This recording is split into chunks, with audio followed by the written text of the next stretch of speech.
नमस्कार काका. नमस्कार. आपलं नाव गाव जरा डिटेलमध्ये सांगा.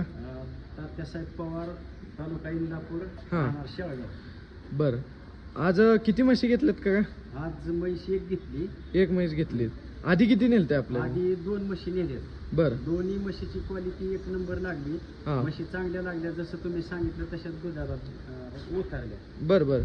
आणि तुम्ही मिल्किंग मशीनवर म्हशी. हा, मिल्किंग मशीनवरच आम्ही म्हशी पिळतो आता. बरं. काय अडचण वगैरे काय? काही अडचण नाही, शांत उभा राहते, त्या दूध वगैरे चांगलं देतो. बरं बरं. आणि आता म्हणजे मिल्किंग मशीनवर सुद्धा आता किती लिटरचा ॲव्हरेज पकडल्या दोन्ही मशीन? जसं आपण हाताने काढतो तेवढंच दूध नाही म्हणजे दूध किती निघाले तुमच्याकडे? 14-15ची लेवल निघाली. आणि गाभण गेल्या म्हशी परत आता? बरं. म्हणजे गाभण वगैरे जायला काय अडचण नाही. बरं. अजून काय सांगू इच्छितात का? आता कसं आहे, बरेच डेअरी फार्म आलेत.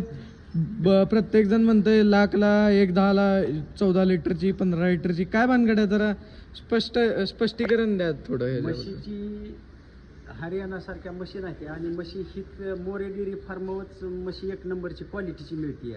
हो. इतर ठिकाणी किती काही सांगितलं तरी त्याच्यावर काय माझा विश्वास नाही. माझा फक्त विश्वास मोरे डेअरी फार्म सोलापूर.